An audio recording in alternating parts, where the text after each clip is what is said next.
মার্কিন শুল্ক আরোপের বিষয়টি সরকারের এখন সর্বোচ্চ গুরুত্ব বলে জানিয়েছেন পরিবেশ, বন ও জলবায়ু উপদেষ্টা সৈয়দ রিজওয়ানা হাসান। সকালে সচিবালয়ে সাংবাদিকদের একথা জানান তিনি। ঈদের পর সচিবালয়ে প্রথম কর্মদিবসে সাংবাদিকদের সঙ্গে মতবিনিময় করেন তিনি। বলেন, এবারের ঈদ বিগত বছরের চেয়ে অনেক ভালোভাবেই উদযাপন করেছে দেশের মানুষ। যাত্রাপথে কোনো ধরনের ভোগান্তি না থাকায় ঈদযাত্রায় স্বস্তি ছিল। এ সময় তিনি বলেন, ঈদের দিন ও পরদিন ছাড়া ছুটির মধ্যেও বাকি সব দিন কাজ করতে হয়েছে।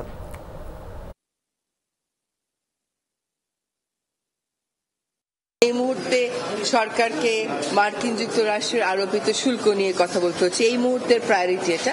আমাদের কতগুলো জাতীয় প্রায়োরিটি তো আছে, কিন্তু প্রতিদিন প্রতি সপ্তাহে তো নতুন নতুন প্রায়োরিটি যোগই হচ্ছে। জনগণের কল্যাণে যেটুকুন কাজ আমাদের করা দরকার, পরিবর্তিত বাংলাদেশ গড়তে, নতুন বাংলাদেশ গড়তে সকলকে সাথে নিয়ে আগামী দিনগুলোতে সেই কাজগুলো করে যাব।